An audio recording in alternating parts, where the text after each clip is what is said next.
What's up, YouTube? Metman 2019 back here again for another car review for you guys today. Let's hop right into it. Today I've got a 2010 Toyota Prius hybrid vehicle to show you guys today. I believe the exact color of this car is Barcelona Red. It's the exact name of the color. Like I said, we'll get right into it. As usual, we'll start with the exterior of the car, and then we will get into the interior. So first of all, we will start with the key. The 2010 Generation 3 Prius does have a smart key that comes with it. It's got your traditional unlock and lock. That's the back of the key there. It also has a your traditional key that you would insert into the door if for whatever reason the smart key doesn't work. And obviously that is where you would enter the key there. Now, when you lock the car as such, you'll hear it beep. And to unlock it, what's neat, like I said, you can use the traditional unlock button, or you can come up to the door handle. As long as the key is within range, the car will sense that you are wanting to enter the car. Just touch the back of the door handle and it unlocks. It's a neat feature of the car there. So that's a little bit about how the smart key works. Come around the front of the car here. As you can see, the 2010 Prius does have a very aerodynamic design to it. Obviously manufactured to be very economical and get the best mileage possible. Now, the 2010 did have an upgrade in engine size. This features a 1.8 liter engine versus the 1.5 liter engines that were being utilized in the previous years. Timing chain, front wheel drive, hybrid vehicle. Let's move on to the back here. Now, one of the things that I've noticed a lot with these vehicles, as you can see, is the rear spoiler here. I've just recently had this repaired as it was very loose. I would caution you, if you do purchase one of these vehicles or test drive, what have you, never ever use the spoiler to lift up to open or push down to close. You always want to use the trunk latch that I'll show you here in a minute to maneuver the trunk there. So let's continue around the side here. Gas cap, which is on the driver's side, and you have a kind of a unique design in the roof here. I don't know how well you can see it, but you can kind of see how it almost looks like it's dented in a way. Obviously it hasn't been damaged at all. It's just the design for the aerodynamics to the vehicle. Let's go back to the trunk real quick and I'll show you exactly what I was talking about. Then we'll look at the interior of the vehicle. Right under here is where you'll place your hand. You can be able to feel a little button, and let me unlock the car here. The car does lock back if the door is not opened within 60 seconds to using the smart key to unlock it. So I did have to reopen the car there. Just a sec here.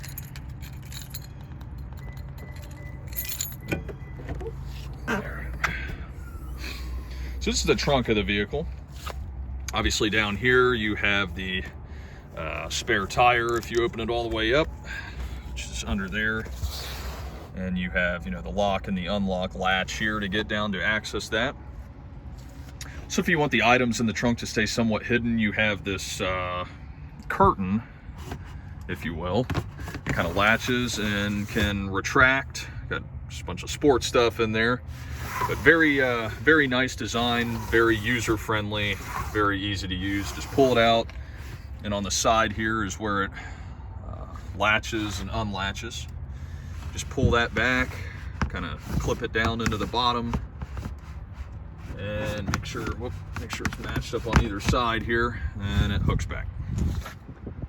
And again, instead of using that rear spoiler to shut it, use this grip here. Well, you can see that. Use that grip there to open and close the trunk or lift up from the bottom. I would never use the rear spoiler there, as it is can become very, very flimsy. So let's look at the interior of the vehicle. Starting on the driver's side, we have the power windows, power locks. All of the windows are automatic. Now the interior of this is a gray interior. I have seen a tan interior, which to me, I think the gray hides the dirt a little bit better. A lot of people say they prefer to go with leather, as sometimes they can see some wear and tear. This one is not too bad yet. You can see a little bit of wear and tear there starting at the front of the center console, but not anything too serious yet. You have your power mirrors, you have illumination for the cabin, you have your trunk release and your emergency brake, which is just push on and off. Down here we have a 12-volt outlet, pretty standard. You have one cup holder here. Then you have the center console. This is actually it slides back first, which reveals the second cup holder, and then lifts up when it's all the way back. So you got quite a bit of storage space here. Little tray on top, just some CDs in there. Again, a lot of room, phone charger, and then also has an auxiliary port and another 12-volt outlet there.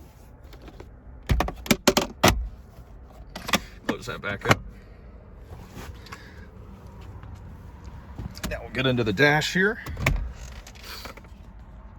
So kind of a unique design, as I'm sure you've seen, the Prius has all the display up here in the center of the dash, and we will start the vehicle here shortly. You've got your clock adjustments here, along with kilometers per hour if you need to switch back, or switch back and forth between that and miles per hour. You have your AM FM radio with the CD changer. And just down here in the middle of the dash area, you have your temperature. You have a different mode setting here for where you want the airflow to be directed to. Fan speed, front and rear defroster, AC, your cabin air filter. Now, this Prius does feature several different driving modes. Obviously, as you can see here, we have power mode, we have eco mode, and we have EV mode. Power mode is more so of a performance mode for the Prius. Eco mode will cut back a little bit on gasoline consumption to get that the best mileage out of your vehicle. And then EV, of course, is all electric. Now, the EV mode will only operate in certain conditions. If I recall correctly, neither one of the defrosters can be on. The engine has to be at a certain temperature, and then you can only go so fast in EV mode. Typically, I see it doing some experiments with it. I've had it shut off around 24, 25 miles per hour. And it'll shut off and tell me on the dash up there that EV mode has been discontinued due to excessive speed. Shifter here, all you have to do is press this button here for park, and then you shift accordingly here depending on what direction you need to go. If you need to go in reverse, this goes over and up. Neutral, you just bring it down. And drive, obviously, is over and down. And the B is for brake. If you're going down a hill, you can pull this back, and it's similar to engine braking. Here on the steering wheel, we have kind of your standard controls. Temperature up and down, as well as you can change the mode there for the air and the volume for the radio. You can also change the radio channel. Let's go over to the passenger compartment real quick. I'll show you that, and we will start the vehicle up, and that will conclude the video.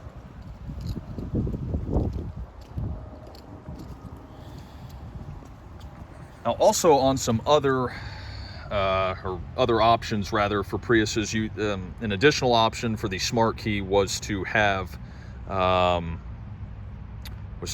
the smart key work on the passenger door as well.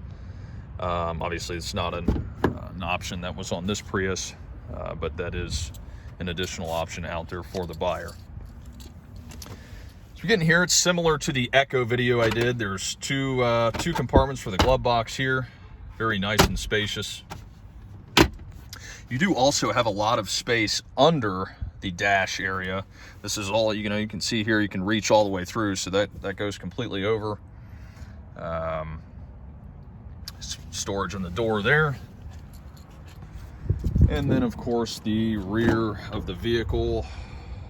I do have a sheet up here for my dog, but there's not much to the back seat other than the armrest here and some cup holders. Very simple design. This car does average anywhere between 45 and 50 miles to the gallon, depending on how hard you drive it.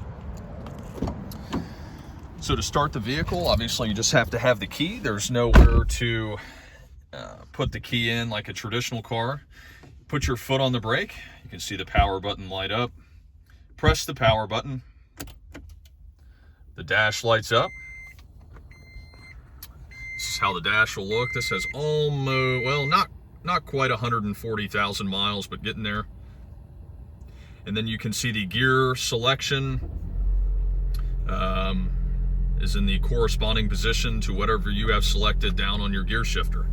This shows you kind of the distribution of the power input or output. Right now the battery is charging and the gasoline engine is on. I'll kind of show you how this switches, the gear selector switches up here with what gear you select down here. If I go over and down, which is drive, it switches to D. Up for reverse. All Priuses do kind of have this annoying backup beep when you're in reverse, just to kind of send you that reminder. But guys, that's it. That's the 2010 Prius. I hope you guys enjoyed this video. As always, like, share, subscribe, leave any comments, anything you want to see next time, and I'll try and do whatever videos you guys suggest. Thanks, guys.